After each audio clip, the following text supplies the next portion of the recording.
साथियों नमस्कार। साथियों स्वागत है आपका अवधपुर क्लासेस में। आज हम स्टार्ट करेंगे भारतीय संविधान। जैसा कि आप लोग जानते हैं भारतीय संविधान एक ऐसा टॉपिक है जो आपके लिए बहुत ही महत्वपूर्ण है। सबसे पहले हम ये जानेंगे कि भारतीय संविधान आखिर हमें क्यों पढ़ना है और इसमें हमें क्या क्या पढ़ना है। देखिए अभी तक आप जो जान रहे होंगे, अभी अगर आप बिगिनर हैं मैं आपको बता दूं, अगर इससे पहले आपने कहीं पर भी पॉलिटी नहीं पढ़ी है, किसी प्रकार से भारतीय संविधान को नहीं पढ़ा है, तो आप निश्चिंत रहें। यहाँ पर क्लासें एकदम जीरो से स्टार्ट की जाएंगी और आपको हाई लेवल तक नॉलेज दिया जाएगा। देखिए सबसे पहले आपको हम बता दें, अभी तक आपने केवल दो चीज़ के बारे में जानना होगा। एक तो भारतीय संविधान, जो कि एक किताब होती है भारतीय संविधान, आपके भीमराव अंबेडकर ने लिखी थी। दूसरा अगर आप जानते होंगे तो आपकी पॉलिटिकल साइंस, राजनीतिक शास्त्र। अभी आपको हम बता दें, यहाँ पर हमें कोई नेता नहीं बनना है, राजनीति नहीं करनी है, तो हमें राजनीतिक शास्त्र नहीं पढ़ना है, हमें राजनीतिक विज्ञान पूरा नहीं पढ़ना है, हमें केवल पढ़ना है पॉलिटी पढ़ना है। और उसमें पढ़ना हमें इंडियन कॉन्स्टिट्यूशन यानी भारतीय संविधान हमें केवल पढ़ना है। अब सबसे पहले हम बात करेंगे हमें भारतीय संविधान आखिर क्यों पढ़ना चाहिए। देखिए भारतीय संविधान एक ऐसा टॉपिक है जो सभी परीक्षाओं में रोल प्ले करता है। जिन परीक्षाओं में जीएस है, जैसे 25 नंबर का जीएस का पेपर है, उसमें से 4 नंबर भारतीय संविधान का जरूर आता है।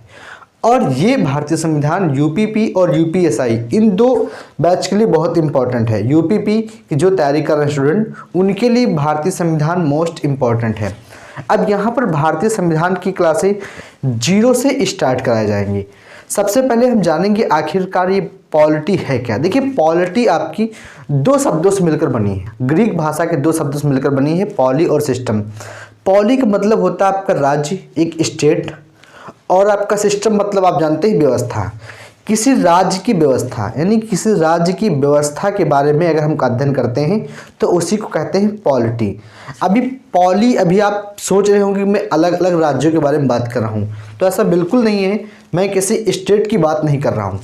इसमें पॉली में 4 ऐसे ऑप्शन दिए गए हैं, 4 ऐसे फीचर अगर हैं तभी उसको राज्य बताया जाएगा। पहला चीज़ तो स्टेट उसी को माना जाएगा जिसके पास एक पॉपुलेशन हो, वहाँ पर जनसंख्या होनी चाहिए। दूसरी चीज़ वहाँ पर आपकी लैंड उसके पास होनी चाहिए, भूमि होनी चाहिए। और तीसरी चीज़ वो संपन्न हो और स्वतंत्र हो, और चौथी चीज़ उस पर एक सरकार हो गई, सरकार दायित्व कर रहा हो कोई। यानी कि 4 चीज़ें होनी चाहिए। एक तो आपका स्टेट संपन्न होना चाहिए, दूसरा आपका भूमि होनी चाहिए, लैंड होनी चाहिए उसके पास में, तीसरा पॉपुलेशन होना चाहिए, उसके अंदर पॉपुलेशन को चलाने के लिए एक गवर्नमेंट होनी चाहिए। अब आपको हम बता दें, देखिए पॉपुलेशन को गवर्नमेंट चलाती है। अभी आपके यहाँ जो इंडिया है, इंडिया में तकरीबन 135 करोड़ से ज़्यादा आबादी है। इस आबादी को कौन चलाता है? आपकी सरकार चलाती है। सरकार का मतलब यही नहीं कि आपका किसी एक पार्टी चलाती है। सरकार जो आपकी होती है, सरकार को 3 भागों में डिवाइड किया गया है। सबसे पहले आपकी होती विधायिका, दूसरी आपकी होती कार्यपालिका, और तीसरी आपकी होती है न्यायपालिका।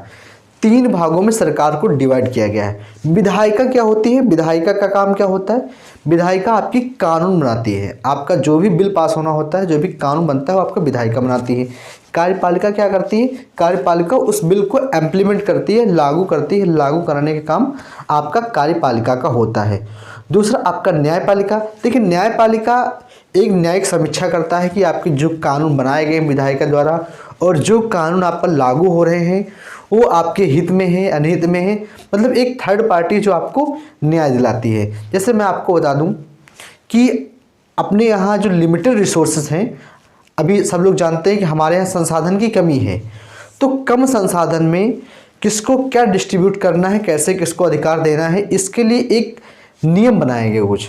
देखिए अगर यहाँ पर संविधान ना होता तब ये तो होता कि कम लिमिटेड संसाधन है, बहुत सारे लोग होते, जो बड़े लोग होते, जो ताकतवर होते, वो कब्जा कर लेते, सारा कब्जा उनके हाथ में हो जाता। तो अभी इसी चीज़ को, एक लिमिटेड रिसोर्सेज को मैनेज करने के लिए, सिस्टमेटिक तरीके से मैनेज करने के लिए कुछ नियम बनाए गए, और जो नियम लिखे हैं आपके भारतीय संविधान में। तो भारतीय संविधान में वह नियम और उपनियम लिखे हैं जिसके द्वारा सरकार चलती है। सरकार का मतलब प्रधानमंत्री से नहीं है, मैंने आपको बता दिया। आपकी सरकार के 3 भाग, विधायिका, कार्यपालिका और न्यायपालिका। इसी के तहत आपका सरकार चलती है, यानी विधायिका, कार्यपालिका, न्यायपालिका तीनों संविधान के तहत ही काम करती हैं।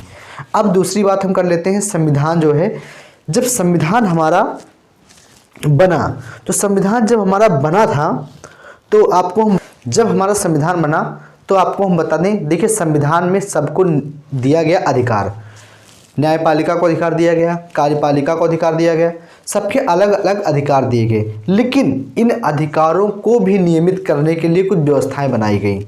क्योंकि आपको मैं बता दूं कि अगर मान लीजिए आपकी न्यायपालिका या फिर कार्यपालिका को सारा अधिकार दे दिया जाए तो कोई भी कानून पास कर देगा। तो इन अधिकारों को नियमित करने के लिए जो बनाए गए मौलिक अधिकार वे अधिकार थे कि आप कानून चाहे जैसा ही बनाएं, चाहे जैसे कानून लागू करें, चाहे जैसी न्यायिक समीक्षा हो, लेकिन मौलिक अधिकार के विरुद्ध ना हो। अगर कोई भी ऐसा कानून पास होता है जो आपके मौलिक अधिकार के विरुद्ध होता है, वो आपका कानून नुल माना जाएगा, पास नहीं होगा।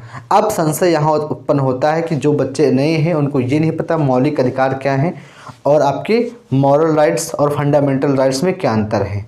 देखिए मैं आपको बता दूं, एक होता है आपका लीगल राइट, एक आपका होता है मॉरल राइट, एक आपका होता है नेचुरल राइट और एक आपका होता है फंडामेंटल राइट्स।